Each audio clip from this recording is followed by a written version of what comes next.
Tere jätkuvat aastat, head vaatajad-kuulajad. 2026. aasta esimeses Julgeolek täna saates võtame vaatluse alla Venezuela ründamise USA poolt ja hüpoteetilised arengud Gröönimaal. Samuti räägime teise teemana kaablite katkemisest Läänemerel ja Eesti riigi reaktsioonist sellele. Stuudios nii nagu ikka on ka sellel aastal julgeolekueksperdid Meelis Oidsalu ja Erkki Koort. Julgeolek täna alustab.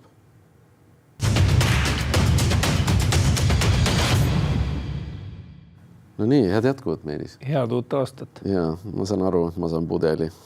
See on nii tore. Pudel värskat. Pudel värskat sobib suurepäraselt. See on Lõuna-Eesti värk. Et investeeringud jäävad piirkonda. Nii, aga hakkame pihta, et meil on jätkuvalt üleval rubriik ajalugu. Ja vaatasin, et sellel, kus ma ütlen, ma olen alati seda ajaloo rubriiki püüdnud siduda nende teemadega, mida me käsitleme või nende julgeoleku situatsioonidega või kuidagi tuua seda seost. Ma loodan, et ajalugu võltsimata. Loomulikult ajalugu ümber kirjutamata. Ja 6. jaanuaril 1494. aastal toimus Hispaniola saarel, mis on siis Haiti, Kariibi mere piirkonnas, La Isabellas Ameerika pinnal esimene missa ja sinna siis oli saabunud Kolumbuse teise retkega 1700 kolonisti. Nad pidasid esimese missa ja aasta hiljem oli elus 1700 inimesest 300. Ja sellest me oleme jõudnud siis tänasesse päevaks, kus Kariibi mere piirkonnas käib teistsuguse missa pidamine, musta missa pidamine. 1810 loovutas Osmanite riik Venemaale Krimmi ja Kubaanimaa. 1912 New Mexicost sai Ameerika Ühendriikide 47. osariik. New Mexico ise, see territoorium oli küll USA koosseisus alates 1848. aasta USA-Mehhiko sõjast. Nii et kui jälle tuua tänasesse päeva mõned paralleelid. 1992 oli Gruusias väga ärev toonane president Zviad Kamsahurd ja põgenes Tbilisist, sest seal algas sõjaline riigipööre ja väidetavalt sõjalise riigipöörde läbiviimisel 1992. aastal Gruusias osalesid ka Venemaa Taga-Kaukaasia sõjaväe ringkonna väegrupid.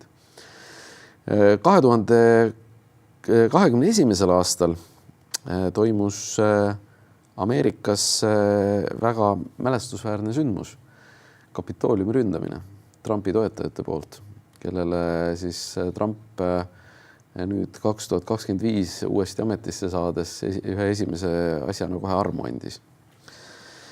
7. jaanuaril 1525 toimusid reformatsiooniaegsed rahutused Tartus, rüüstati suur osa Tartu linnast, kõik alllinna kirikud ja kloostrid praktiliselt pildirüüste käigus siis. 1919 vabadussõjas algas Viru rindel rahvaväe pealetung, 9. jaanuaril vabastati Tapa ja 12. jaanuaril juba Rakvere. 1925. aastal otsustas valitsus panna kindralkuberneri täitmise ülesanded siseministri peale. Mina ei teadnudki, et 1930. aastani kehtis Eestis selline siis ametikoht nagu kindralkuberneri ametikoht. Tulenes see Venemaa siis tsaari aja seadustest ja 24. aastal oli see ülesanne pandud siis peale detsembrimessu siis vägede ülemjuhatajale ja 25. aastal pandi see siis uuesti tagasi siseministrile ja 30. aastani see kehtis, kui siis kaitseseisukorra seaduse jõustumisega kindralkuberneri institutsioon nimetati ümber siis sisekaitse ülemaks. Ega sa seda Wikipeediast ei lugenud, ma küsin igaks juhuks, mitte ainult. Sest et digigeeniusest tuli lugu välja, kus räägitakse sellest, et viimasel ajal on mitmed Eesti ajalugu puudutavad Wikipeedia artiklid sattunud nii-öelda võltsingute laine lugesin ohvriks. ka seda, aga kontrollisin ka fakte. Et selline tõesti ajalooline huvitav tagasivaade minu jaoks vähemalt. 1994. aastal määrati Paldiskisse vabariigi valitsuse esindaja Jüri Tikk, hiljem töötas Siseministeeriumis. 1795 maailmas toimunud sündmustest Poola inkorporeeriti Venemaa koosseisu, toimus 3. Poola jagamine. Leedu pool jäi siis Venemaa tsaaririigile ja Venemaa tsaar sai ka siis Leedu suurvürsti tiitli. Ja 2015 toimus Pariisis tulistamine, Charlie Hebdo ründamine. Charlie Hebdo oli siis pilapilt või ütleme see satiiriajakiri. Toimetushoonesse tungisid kaks meest ja lasid seal maha 12 inimest. Hiljem selgus, et nende relvad pärinesid Balkani sõdadest, olid deaktiveeritud ehk muudetud laskekõlbmatuks, toodud Euroopasse suveniiridena, muudetud uuesti laskekõlblikeks ja kasutati. Et lihtsalt kui mõelda selle peale, kui palju relvastust on jäänud laokile nende sõja-aastate jooksul Ukraina pinnal ja seda mõlemal pool, nii Ukraina kui Venemaa pool, et see laviin, mis meid seal ootab, on tõtt-öelda päris hirmutav. 8. jaanuaril Balti riikide nõukogu protest NSV Liidu relvajõudude tegevuse vastu Eestis, Lätis, Leedus ja 2005. aastal oli jaanuaritorm. Et ma ei tea, kas sa mäletad jaanuaritormi, kui vesi ujutas Pärnu linna tänavad üle ja minu arvates peale seda ilmajaam, nii-öelda ilmajaam lihtsalt öeldes, on hakanud andma välja märksa rohkem hoiatusi, sest ka tolle ühe siis põhjusena nimetati, et eelnev hoiatus oli kuidagi väga selline kesine olnud, et peale seda on see muutunud. Ja 2020. aastal juhtus kahetsusväärne lugu Teheranis, kus mõni minut pärast õhkutõusu tulistas Iraani õhutõrje alla Ukraina reisilennuki. Et mäletatavasti ka toona oli Ameerika ja Iraani vahel pinged üleval. Iraan tõenäoliselt ootas USA kas rünnakut või mingitki rünnakut ja kahjuks tulistati alla reisilennuk. Sellega on ajaloominutid läbi. Sa oled saanud, ma loodan, et korraliku ülevaate. Ja targemaks nii mõneski osas, aitäh sulle. Jaa, võta heaks. Teen seda hea meelega. Tasus tulla, jah. Edetabel, selle aasta edetabel. Esimesena panime kirja politseijuhtide kriminaalasja ja sellele järgnev diskussioon järelevalve üle. Jah, kurb lugu. Hea on see, et uus riigiprokurör on võtnud ka kaudselt vabandada ja tunnistada, et prokuratuuri töös on vajakajäämisi. Ma arvan, lisaks prokuratuuri tegevusele tuleks vaadata kriitiliselt üle ka Siseministeeriumi tegevus, et kui ütleme, prokuratuur ja Kaapo viskasid politseijuhid rongi alla, siis Siseministeerium hakkas oma audititega neid liibrite külge siduma veel omakorda. Tagantjärgi on ka tunnistatud, et need siseauditi järeldused, mida Tarmo Olgo juhtimisel, siis Siseministeeriumi audiitori juhtimisel tehti, olid meelevaldsed nii-öelda näiliste töökohtade loomise osas, et tasub mõelda ja vaadata üle kogu see reaktsioonipundar, sellepärast, et tavapäraselt sellistel probleemidel on oma eskalatsiooni tava. Et me teeme kõigepealt, auditeerime, teeme võib-olla mingid distsiplinaarmenetlused ja siis, kui on põhjus, siis algatatakse kriminaalasi. Et see ei olnud selline asi, ütleme, mille olemasolust või vaidlus, mille olemasolust politseijuhid ei olnud teadlikud varem. Et seda oli vist ka Siseministeeriumi kantsleri juures varem arutatud. Miski pärast see eskalatsiooniredel jäi läbimata ja ka siseminister Läänemets on ütelnud, et tema kuulis sellest siis, kui kriminaalasi algatatud juba oli ja mitte kõige esimesena valitsuse liikmetest. Kas see nii oli? Ei tea, kõik väidavad midagi. Keeruline öelda. Helmar Vaher on minu teada oma pressikonverentsil väitis midagi muud. Ma jälle faktides on ju... Aga tasub üle vaadata ja mõelda selle peale, eks ole, et tagantjärgi ja ka selle protsessi ajal ikkagi on saanud pigem kinnitus see mulje, et tegemist oli mingisuguste ametkondlike kismade jätkuna lihtsalt teiste vahenditega. Ma ütlen niimoodi, et minu arvates on see sündmus toonud Eesti julgeolekule suuremat kahju kui mõnegi spiooni juhtum. Ma tahan kiita Liisa-Ly Pakostat, kes riigi nimel vabandas, sest Riigikohus leidis, et asja ei olnudki. Kuritegu ei olnud, polnud midagi tegelikult menetleda. Minu jaoks on hästi kummaline, kui ma vaatasin ka selle prokurör Hüva varasemaid intervjuusid, kus tema sõnumid olid pigem, ma pidin mitu korda üle vaatama, kas räägib kaitse või prokurör ehk kaitse või süüdistaja. Et kui sa nagu lähed sellise hoiakuga kohtusse, siis tegelikult on küsimus, miks sa sinna üldse läksid, kui sa räägid süüdistajana tegelikult kaitsja jutupunkte. Ja teise asjana tuleb tunnistada, et õigus oli Jaanus Rahumäel, kes ütles, et kui see protsess algas, siis tema oli üks nendest, kes esimesena ütles, et kuulge prokuratuur, et te tulistate oma parimaid mehi. Et tuleb tunnistada, et nii oli. Mis sellest nüüd edasi saab? Õiguskomisjon on lubanud teemat arutada, järelevalve küsimust. Ma mäletan, minul on olnud varasemalt diskussioone selle üle, et ka prokuratuuri eristaatuseks, et prokuratuur on natuke teistsugune täitevvõimu asutus, aga ta on ikkagi täitevvõimu asutus ja minu arvates asi, millest ka paljud prokurörid ei ole tahtnud aru saada, et nad ei ole osa kohtuvõimust, ammugi mitte seadusandlikust võimust, vaid täitevvõimust. Tõsi, natuke teistsugune kui võib-olla mõni teine asutus, aga neid erisusi on mitte ainult prokuratuuril Eesti õigusruumis. Nii et selles suhtes on see probleem ja samamoodi on see järelevalve küsimus, et osa mehhanismidest on olemas. Siseministeerium, lihtsalt ise ka Siseministeeriumis töötades, ega ministrid ei tahtnud järelevalvega tegeleda mitte kunagi, sest see tähendas vastuolu asutusega. Lihtsam oli kuulata selliseid huvitavaid lugusid ja hästi läbi saada, sellepärast, et siseministrite keskmist ametiga arvestades võib-olla aasta pärast tahad ka politsei või kaitsepolitsei juhiga hästi läbi saada. Ja see on probleem.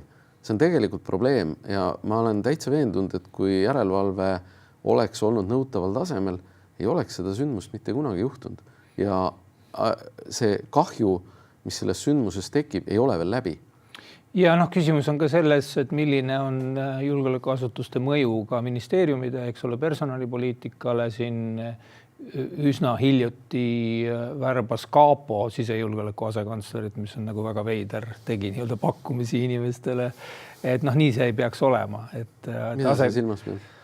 Ma ei täpsustaks seda, aga üks inimene, kellele tehti nii-öelda pakkumine, ütles, et tema poole pöördus sellise ettepanekuga Kaitsepolitseiamet. Väga põnev. See äratasid minus väga suurt huvi. Personalivahetus Ukraina jõuametkondades on ka teema, et teatavasti Budanov hakkab juhtima presidendi administratsiooni Ukrainas, mis on väga mõjukas tegelikult selles hierarhias. Tal ei ole küll selliseid ametlikke jõuhoobasid, aga tema mõju on olnud vaatamata sellele, kes president on olnud. See oli ka Janukovitši ajal väga suure mõjuga organisatsioon.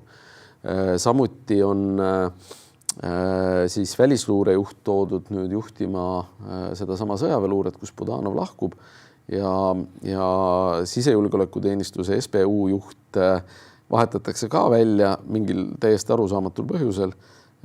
Tema hakkab jätkuvalt SBU-s juhtima küll Venemaa vastaseid operatsioone, diversioonioperatsioone, mida nad on väga edukalt teinud ja läbi viinud. Jah, Budanovi värbamine üles sinna pealt näha vähem olulisse rolli on ilmselt seotud selle usalduse taastamise vajadusega Zelenski kabineti suhtes ka välismaal. Budanovil on hästi palju häid sidemeid ja hea renomee läänes. Natukene seonduvalt Venezuela teemaga, et Medvedev soovitas röövida Saksamaa kantsler Merzi et teha nagu Venezuelas ja Kadõrov teatas samamoodi, et kui talle antakse korraldus, siis Zelenski ja tema klann on Groznõis isegi kiiremini kui Maduro USA-s. Kremli naisööbik või naiskööbels võiks isegi öelda. Simon Jan ütles, et Kreml on tegelikult kade selle Venezuela operatsiooni osas ja võib-olla Medvedjevil tõesti ebamugav, kui nad mõtlevad selle peale, et nad oleks võinud ju samamoodi kõigepealt Zelenski ära noppida ja siis rünnata. Nad püüdsid Hostomelil ju teha kukutusrünnakut. Selle suuremahulise rünnaku järele, aga et kui päev varem võtta president maha ja siis rünnata, et võib-olla see dünaamika oleks olnud teine. Aga ega neil mõistust kõige jaoks ei jagu. Navalny fondi FPK Leedus elav töötaja Volkov, kes mõni aasta tagasi sattus ise rünnaku alla, lihahaamriga rünnati teda, milles kahtlustati siis Venemaad, siunas ukrainlasi peale siis Venemaa leegioni juhi tapmise lavastamist. Hiljem tuli välja, et tegemist oli selle juhi tapmise lavastamisega. Ennem ta tegi postituse, kus ta väga kirus seda ja tundis heameelt, et ta on tapetud ja kirus ka Budanovit. Hiljem ta vabandas, ütles, et ta tegelikult päris nii ei mõelnud. Et minu arust see näitab nagu hästi seda, kuidas ka Vene opositsiooni liikmed on paljud ikkagi imperialismi pisikust ülimalt nakatatud. Jäänõelad Tallinna veevärgis ja investeeringud, et see oli niisugune sündmuseks, mis Tallinna linnas osad inimesed 8 tunniks veeta jättis. Väidetavalt uudistest lugesin, et 50 aastat tagasi juhtus viimati samasugune sündmus, vähemalt Tallinna veevärgi juhi sõnul, ja uuritakse, et kui palju on vaja siis investeerida, et seda enam ei juhtuks. Ma ütleks, et kui ükskord 50 aasta jooksul selline asi juhtub, et 2 tundi Tallinnas ei ole vett, siis ei ole vaja mitte midagi investeerida, mis ületab 1000 eurot. Aga ma tahan kiita Tiit Terikut, kes abilinnapeana kommunikatsioonis oli nähtav. Tõsi, kommunikatsioon oli natukene, oleks pidanud olema kiirem. Seal oli ka see küsimus, et kas see EE-alarmi kaudu teavitus teha või mitte. Aga Tiit Terik ikkagi sai asja käima ja oli nähtav kommunikatsioonis. Rahutused Iraanis ja ajatolla pagenemise plaan Moskvasse, mis on siis väidetavalt välja lekkinud. Kas aga tõsi on? Ilmselt on, et kõik nad sinna Moskvasse on läinud. Saksamaal toimus siis kõrgepingekaablite süütamisrünnak, mis põhjustas 45 000 Berliini majapidamist mõjutanud elektrikatkestuse. Tegemist on siis terrorismi paragrahvi alusel alustatud menetlusega, kus siis äärmusvasakpoolne rühmitus Vulkan Gruppe, mis on loodud 2011 ja vastutab siis fossiilkütuste kasutamist, pani väidetavalt need kaablid põlema või kahtlustuse järgi pani need kaablid põlema. Ja täna hommikul tuli uudis, et CIA-s töötanud pikalt ja Nõukogude Liidu ning Venemaa kasuks luuranud Aldrich Ames suri vanglas. Olgu muld talle. Mis aastal ta sinna läks? See oli 90-ndatel? Ta oli 90-ndatel, läks sinna. Ja eluaegsena ja vabanemisõiguseta. Aga sellega näidata veel läbi ja läheme esimese teema juurde.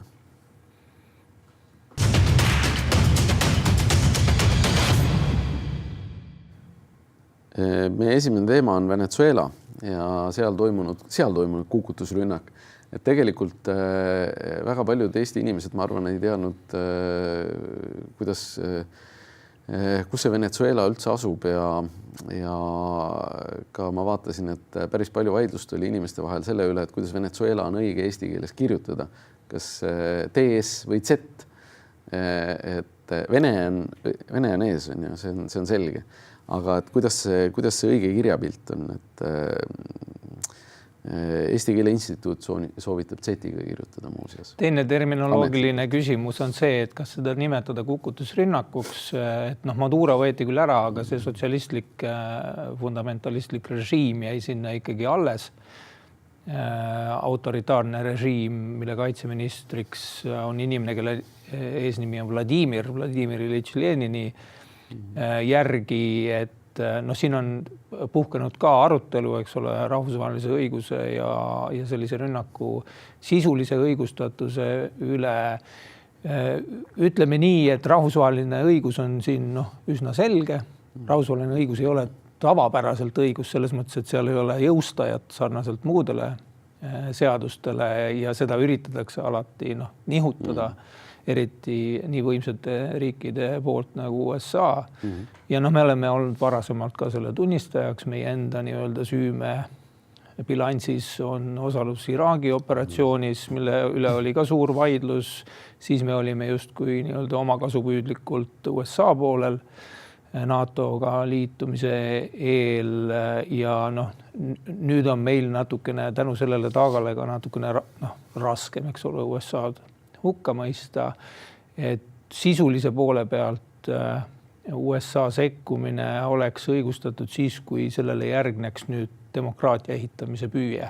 Seda esialgsed signaalid ei näita, et üldse oleks, et tahetakse luua klientriiki, sisuliselt sama ambitsioon, mis Venemaal oli Ukrainas ja rahvusvahelise õiguse vaidlused, kui kõrvale ka jätta, siis see sisuline ambitsioon on sama problemaatiline mõnes mõttes, et kui seal ei tule otseselt plaani nüüd, kuidas viia see, kukutada ka režiim, mitte ainult selle ebamugav pealik, et siis ka selle sisuline mõju jääb väga küsitavaks ja aeg näitab, kas see üldse midagi nagu USA jaoks lahendab peale selle, et Kuuba nüüd ei saa naftat, eks ole, Venezuelast, mis omakorda nõrgendab Kuuba olukorda, paneb Kuuba surve alla ja võib-olla loob eelduseks tulevaseks sarnaseks režiimi kukutamiseks Kuuba. Nojah, ütleme niimoodi, et tegelikult üks põhjus, miks oligi vaja Venezuelasse väidetavalt minna, oli üks narkoäri peatamine või pidurdamine, vähemalt häirimine, mis on tõsine probleem, et Venezuelast jõuab USA-sse väga palju narkootikume. Teine asi on seesama piir Mehhikoga, kus on illegaalse rände surve väga suur ja mis seal salata, et kui siin aastate jooksul on Venezuelast lahkunud 7 miljonit inimest, siis osa nendest on lahkunud kõrvalriikidesse, aga osa on suundunud USA-sse. Ja nüüd on küsimus, et ütleme, et miks ka see praegune valitsus ilmselt, kui ta vähegi teeb seda, mida USA tahab, jäetakse pukki, on sellepärast, et kui mingid eksessid toimuvad riigis, mis ajab liikvele uued massid, siis tegelikult rändesurve USA-le suureneb. Et USA on ka mõnes mõttes ise kahvlis, et kui ta ajab, kui peaks tekkima selline kodusõja mingisugune kas või eelne olukord, siis kindlasti see ajab liikvele uued massid, mis jõuavad USA-sse. Ja USA-l on illegaalse immigratsiooniga tegelikult probleem veel suurem. Aga tegelikult see on tõsi, et nii Simonjan kui mitmed teised Venemaal on teatanud, et on põhjust olla kade. Ja ka Medvedevi avaldus näitab seda, et tegelikult venelased tahaks teha midagi sarnast, aga ei saanud hakkama, ei tulnud välja. Tasuks mudeldada ka siis Kristen Michali turvameeskonnal, kes erinevalt Maduro oma avast ei koosne kuubalastest. Ja sinna ma tahtsin ka jõuda. Et tasuks mudeldada läbi ka Balti nii-öelda kontekstis täitsa tõsiselt sellised nii-öelda pea mahavõtmise operatsioonid, mis võiksid eeldada sõjalisele invasioonile. Ma olen täiesti kindel, et ajaloo jooksul on neid mudeldatud, kuidas tänane peaminister kaitstud on, ma ei tea, mul puudub teadmisvajadus selleks, aga ma loodan, et õppust võetakse, et me oleme siin õppimisvõimelisem kui see teine teema, millest me räägime pärast. Aga USA korraldaseks peksis sisuliselt puruks õhutõrje ja õhutõrje hävitamise varjus siis võeti ära Venezuela valitseja ja tema abikaasa, keda seostatakse narkoäriga. Ja tuleb arvestada, et statistika järgi või vähemalt teadete järgi ei hukkunud ühtegi ameeriklast. Tõsi, on küll haavata saamisi. Venezuela poole kaotused olid kuskil 40 ringis, aga tuleb välja, et 32 neist olid kuubalased. üldse Kuuba siis ihukaitsemeeskond. On käinud ka arv kuni 80 läbi, aga need on alati, eks ole, raskesti kontrollitavad, eriti sellise režiimi nagu Venezuela puhul. Kuubalasi kasutati väidetavalt siis ihukaitseteks sellepärast, et autoritaarne režiim ei usalda omaenda rahvast ja Kuubal on tänu sellele kütuse sõltuvusele ka oma huvi kaitsta seal ja neid kasutati siis kahes funktsioonis seal Kuuba luuret ja eriüksusi siis ihukaitseks ja ka armee vastuluureks, et hoida nii-öelda armee kukutuskindel, et sealt ei tuleks riigipöörde katseid ja Kuuba luure renomee on tegelikult märksa parem kui selle riigi renomee ja nad on ka ameeriklastele paljudel juhtudel ära teinud. Et ühe USA luureasutuse Kuuba suuna juht osutus topeltagendiks. Väga paljud Ameerika värvatud Kuuba agendid on osutunud topeltagendiks. Nüüd siis korralik näokaotus neilt. Eraldi küsimus on muidugi selle operatsiooni puhul, eks ole, kas Venezuela hakkas vastu, kas seal tehti koostööd režiimi teiste liikmetega. Kindlasti oli selliseid juhtumeid. Vastuhakku ka relvastatud oli, tulistati ka helikoptereid, mis tulid Ameerika helikopterid suht tulemusetult ja ka lahkuvaid vägesid tulistati, mitte massiivselt ja kuna see rünnak algas klassikalisel nii-öelda õpiku operatsioonina, et siis suruti õhutõrje kiiresti maha ja nende nii-öelda õlalt lastavate õhutõrjujatega said helikopterite kaitsesüsteemid ilusti hakkama. Aga loomulikult sellise operatsiooni puhul on alati riske. Trumpil on olnud nüüd õnne nii Iraanis kui ka Venezuelas. Et ütleme, kui seal oleks see stsenaarium olnud, et olekski helikopter kaotatud, nagu seal Bin Ladeni reidi ajal kaotati, eks ole, et siis võib-olla küsimusi oleks rohkem. Ja, tal vedas uskumatult või ameeriklastel vedas uskumatult tegelikult selle operatsiooni läbiviimisega. Aga ütleme niimoodi, et see nende liitlane Venemaa, nii palju kui Venemaad saab üldse kellegi liitlaseks pidada või nimetada, eks Venemaa sõlmis alles hiljaaegu siis julgeoleku garantiide lepingu, nii nagu ta oli sõlminud selle Armeeniaga, nii nagu ta oli sõlminud selle Iraaniga, nii nagu ta oli sõlminud selle Süüriaga ja veel mõnede riikidega, Kasahstaniga ka näiteks. Et tegelikult on näha, et isegi kui Venemaa midagi tahaks teha, ei maksa see mitte midagi. Venemaal ei ole täna jõudu teha muud kui Twitteri avaldusi sellel välisministeeriumi kodulehel ja tegelikult nüüd muidugi on üks huvitav sündmus, et mäletatavasti Venezuelast lahkus üks tanker, Bella 1, mis siis keeldus selle Ameerika rannikuvalvega koostööd tegemas, lahkus Atlandi ookeanile, väidetavalt on täna kusagil jõudmas Iirimaa lähedale ja kuhu kelle kaitseks siis Venemaa on saatnud väidetavalt allveelaeva ja veel mingisugust meretehnikat ja mille pardale siis ameeriklased plaanivad minna, et see on tegelikult päris huvitav sündmus, et mis seal nagu toimuma hakkab, sest ka Venemaa välisministeerium on ametlikult teatanud, et ärge minge sinna pardale, et me ei aktsepteeri seda.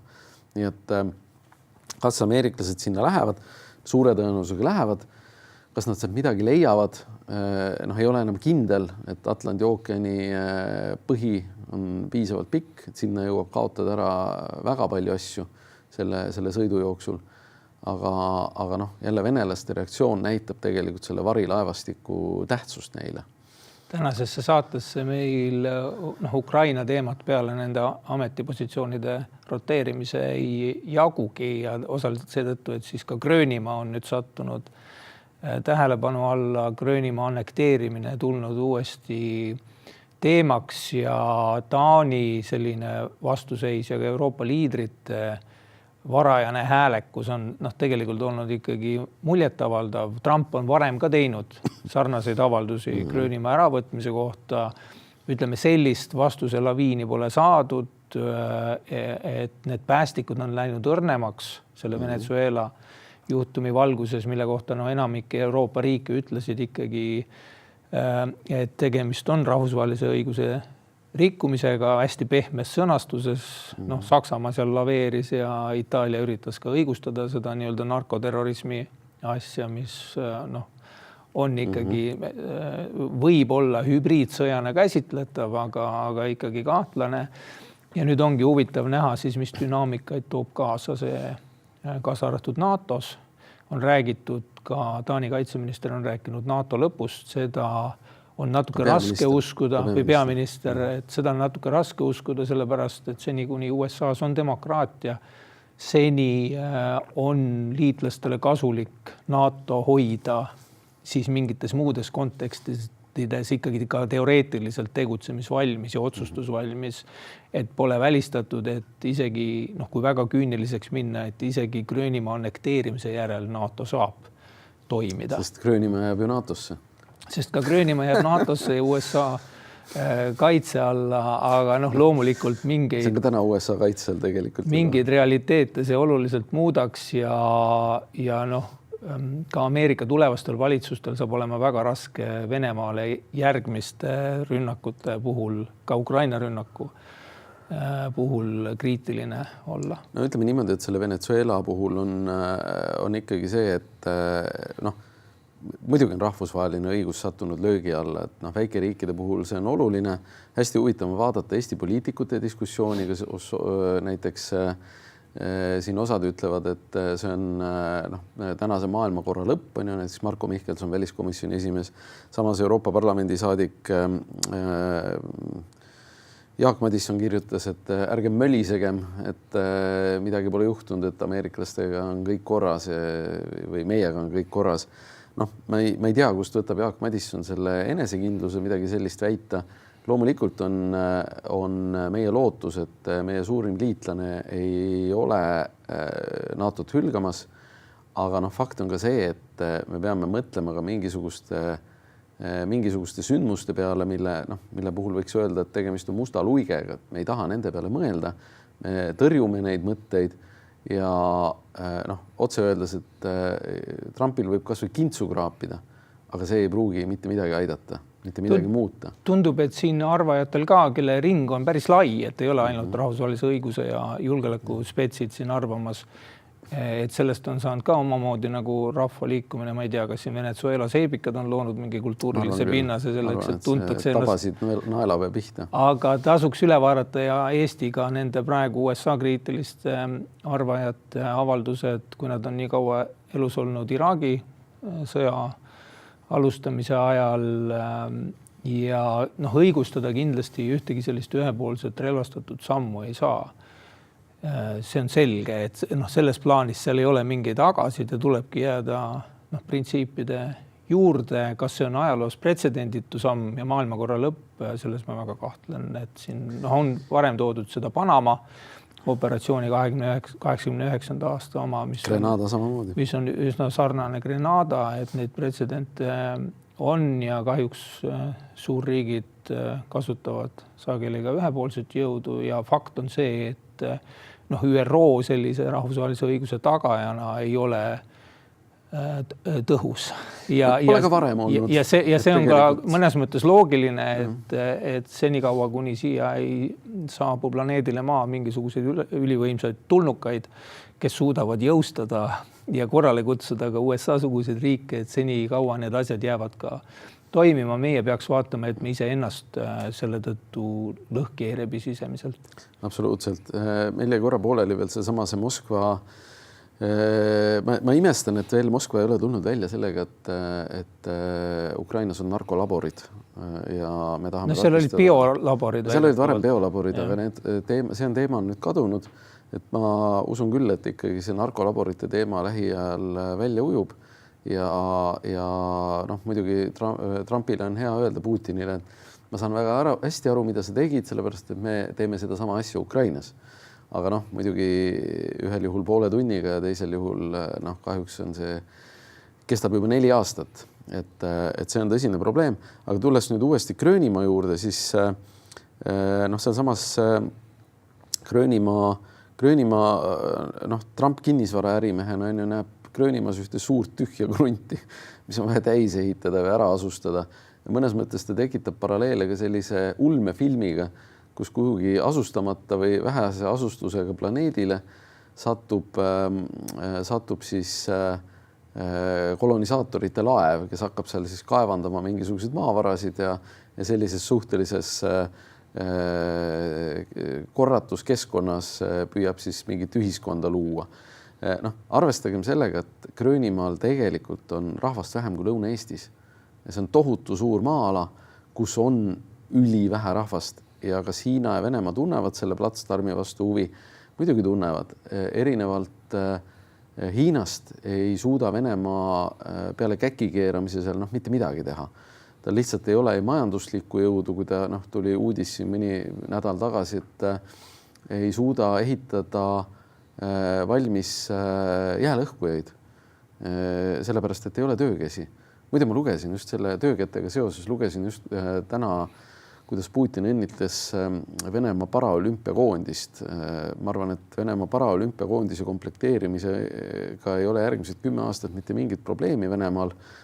Tung on tohutu ja eks see Putini õnnitlus selles suunas näitab natuke seda Venemaa riigi seisukorda. Et see on nendel suur probleem.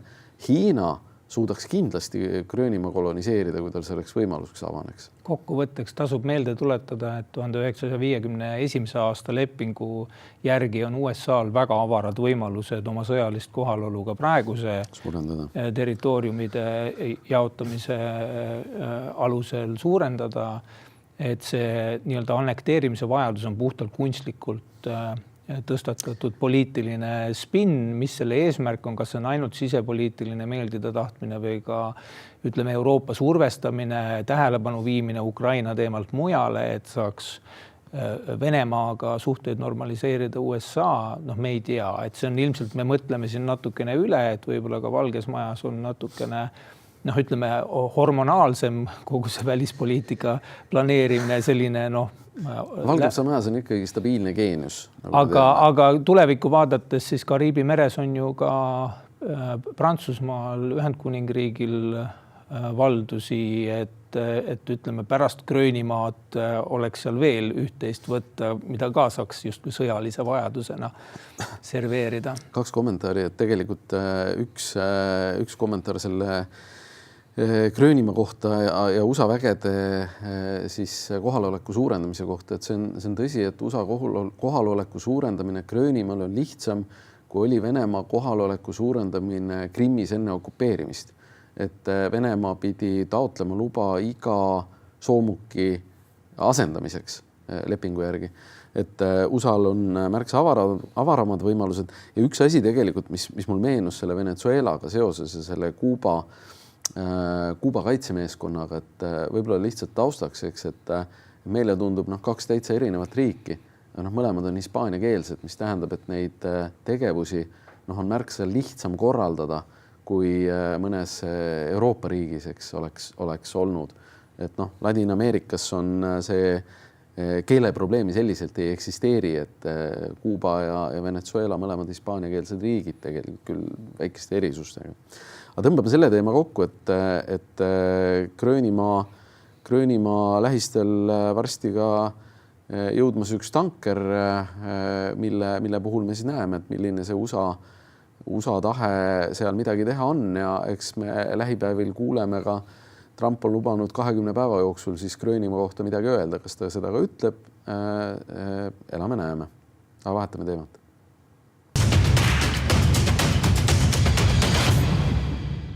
Tanker on Gröönimaa juures, aga tankeritest räägime ka edasi. Ja mitte ainult tankeritest, laevadest tervikuna, et 31. detsembril tuli taas kord uudis, et katkenud on mõnedki merekaablid, kokku siis 5 kaablit, üks, mis ühendab meid, ütleme siis maismaad Hiiumaaga ja teisel juhul siis 4 kaablit, mis ühendavad meid välismaailmaga. Ja justiits-digiminister, keda ma ennem kiitsin, siin ma selles rubriigis ei kiida teda, teatas, et ei ole probleemi, sellepärast, et meil on piisavalt võimsust, et teha ümbersuunamisi ja probleeme teenustes ei ole. Lihtsalt infoks, et meil on 8 merekaablit, mis meid ühendavad välismaailmaga.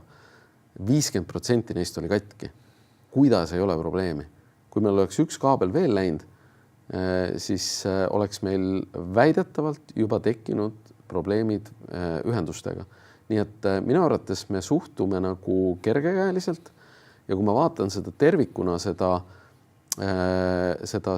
sündmust, siis minu arvates me ei ole sellest ajast, kui New Polar Bear tõmbas esimesed torud ja kaablid katki, esimesed selles mõttes, mitte esimesed Läänemeres või Soome lahes, aga millest tekkis selline ühiskondlik resonants. Sellest ajast me tegelikult ei ole mitte midagi õppinud. Tahaks veel kord kiita sinu juhitud asutuse Sisekaitseakadeemia koostatud mina juhin Sisekaitseakadeemia ühte instituuti seal. Julgeoleku raport, mida sa teed seal? Sisejulgeoleku instituuti juhin, mitte kogu Sisekaitseakadeemia. Ja Sisejulgeoleku instituuti, aga ütleme, sinu mõju on selline, et tekitab selliseid määratlusvigu. See aruanne on kahjuks ka ainukene, mis ma olen näinud avalik aruanne Läänemere riikidelt üldse, mis kuidagi süsteemselt käsitleks muuhulgas väga muljetavaldav, kuidas te olete seal avalike allikate luurevahenditega selle New Polar Beari liikumise dünaamikat tuvastanud, et soovitaks seda avalikkusel guugeldada, Sisejulgeoleku instituut, merealuse taristu julgeoleku raport, jagan seda kindlasti ka ühismeedias uuesti, mida see raport paljastab ühtlasi, on see, kui alahinnatud see teema on olnud nüüd viimastel aastatel luureasutuste poolt. Hiljuti Välisluureameti üks endine töötaja andis Ekspressile intervjuu, kus ta ütleb, et seal... See on tänase Ekspressis on ka see paberkujul, ma vaatasin. Tegemist on tõenäoliselt, eks ole, juhustega. Ta ütleb, et ta esindab luure kogukonda, et ta ei esinda täna luure kogukonda. Andres Osman on hetkel suursaadik Iisraelis, tema juhtis varasemalt Välisluureameti analüüsiosakonda ja ma pean selle üle kordama, 21. aasta suvel tema juhitud analüüs väitis, et Venemaal puudub strateegiline huvi Ukrainat rünnata. See analüüs tollal oli kahjuks sama argumenteerimata kui tema tugev hinnang tänases Ekspressis. Tugevaid hinnanguid luurajad üldiselt peavad andma siis, kui neil tõendeid väga anda ei ole. Et Eesti luurele ka nüüd Välisluureameti tulevase peatse aastaraamatu valguses sooviks natukene rohkem huvi näha selle teema vastu, sooviks näha tõendeid mingite väidete ja eelduste ja hinnangute andmiseks, kas või vihjeliselt, et millel need põhinevad.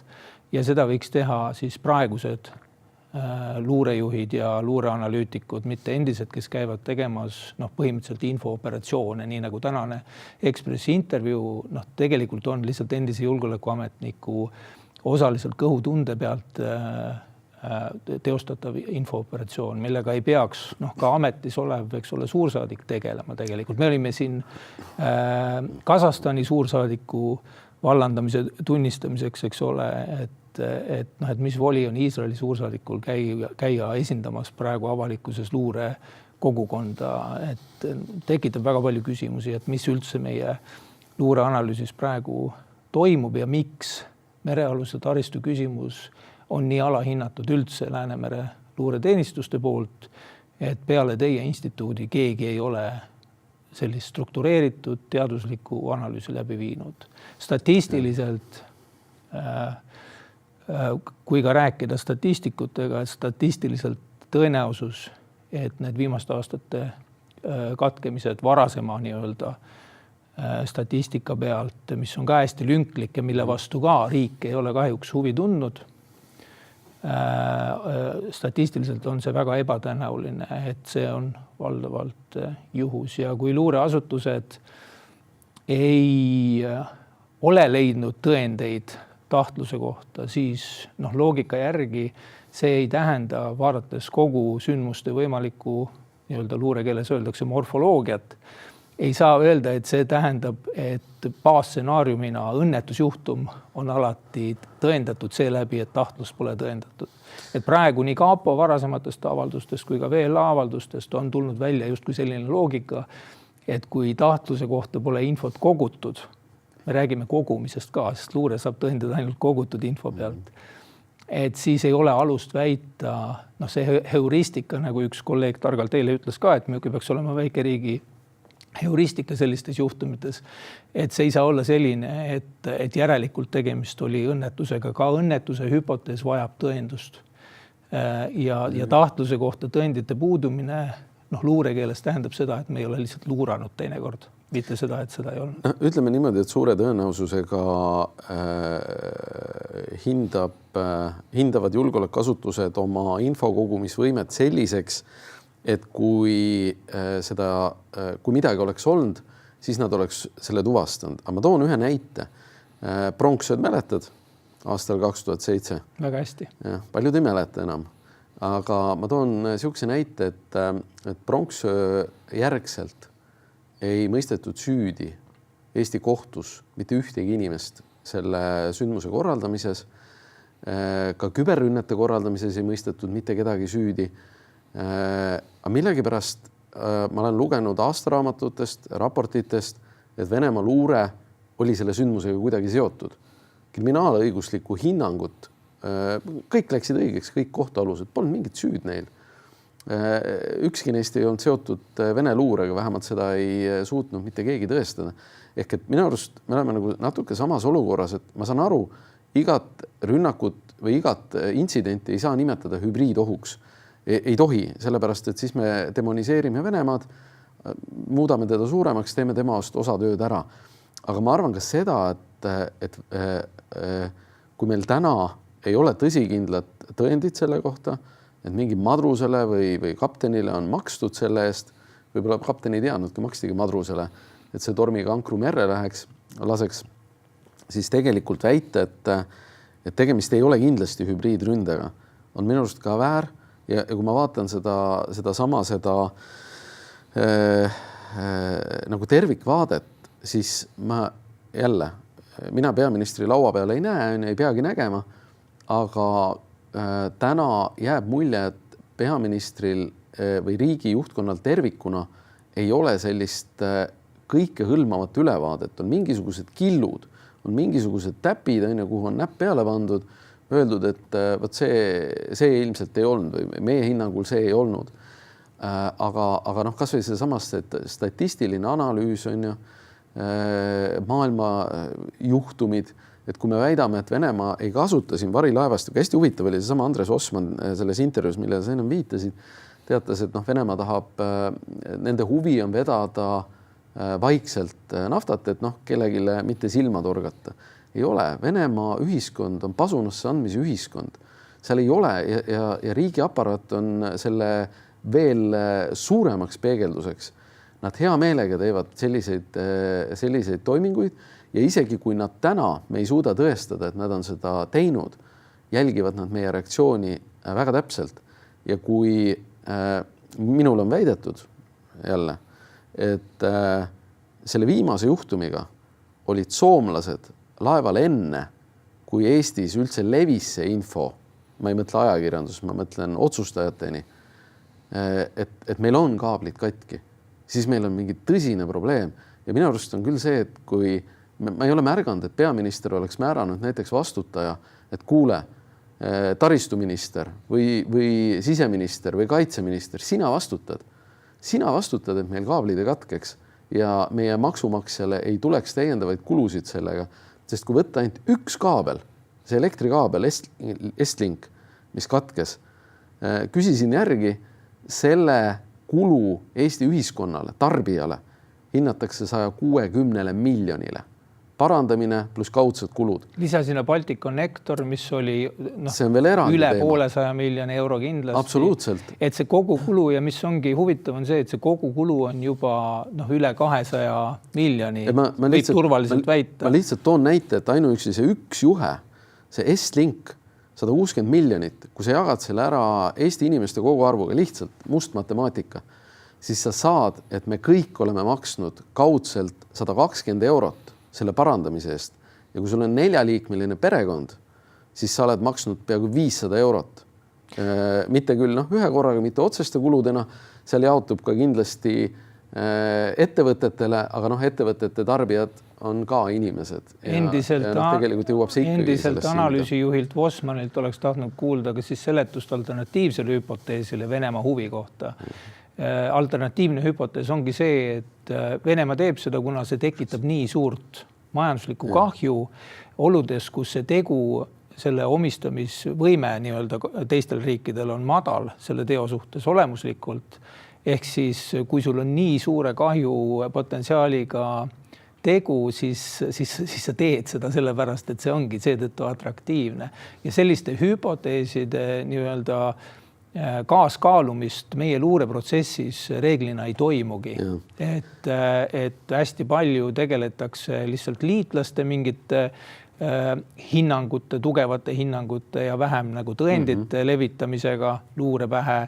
Ja sellist mereseire osas või merevastutuse osas sa ütled, et vastutajad pole määratud, on küll, Kaitseministeerium on vastutaja, merevägi on vastutaja, merevägi ütles siin selle viimase kaabli katkumise ajal, et nemad ei saanud Soome lahel opereerida, ilmastikuolud olid keerulised, kes vaatas Soome piirivalve videot, mille nad välja lasid pühapäeval, siis seal on võib-olla paarimeetrine laine, eks ole, silma järgi, et oli 2 meetrit oli laine. Ma uurin need täpsemalt üle ka, aga tekib küsimus, et kas siis jälle tegeles merevägi lingvistilise programmeerimisega, tuues iga kriisi puhul oma võimetuse ettekäändeks või siis mille puhul tekib küsimus, et kas merevägi hoiabki mingisuguseid tegevusi tagasi omakasupüüdlikel kaalutlustel ja kas kui selline tegevusetus toob nii suurt rahalist kahju, nagu me oleme rääkinud, et siis võiks küsida, et mis vastutus Mereväel ja Kaitseministeeriumil kogu selles küsimuses üldse on.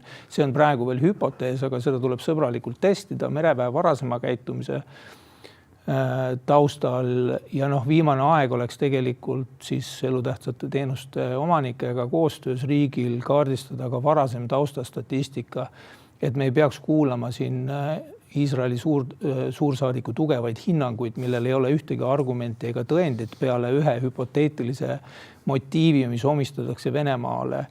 Aga Vosman on varemgi näidanud, et tal on ikkagi teatud erivõimed, siis kaasa arvatud siis Putini pähe nägemises, millest luurejuhid on taandanud, et sensitiive on ka vaja meie julgeolekusüsteemis, aga võiks minna teaduspõhisemaks ja eeskujuks võiks lugeda teie instituudi raportit. Suur tänu. Ja ma mainin ära lihtsalt, et kindral Kurvits, mis on laev, mis läks piirivalvest mereväkke ja mis oleks olnud üks nendest laevadest, mis oleks siis saanud kohale minna.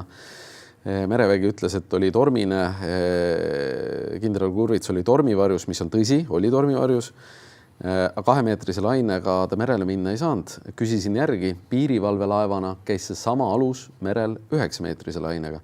Et ma arvan, et peaministril on kindlasti küsimusi, mida küsida, asjade üle mõelda ja ma loodan, et peaminister võtab meetmeid, et me ei peaks maksma kinni tarbijatena sellises summas kaablite katkemisi ja kui siia lõppu, kuna meil aeg on ümber, lõppu ma toon ühe näite lihtsalt, et kui meie luureteenistused on pigem öelnud, et varilaevastikku ei kasutata, siis Ukraina on viinud rünnakuid läbi Mustal merel varilaevastike vastu ja detsembri keskpaigas ründas ka Vahemerel tankerit Guendil, mille pardal väidetavalt sai surma Andrei Averjanov, kes oli GRU kindralmajor ja kes on spetsialiseerinud erioperatsioonidele. Laev on täna Türgis remondis, aga kui on vaja ka selliseid fakte, siis äkki ukrainlaste käest saab ka täpsustavat informatsiooni. Aga tõmbame saate kokku. Suur tänu meid jälgimast. Meie jälgime sündmusi ja toome need teieni uuesti.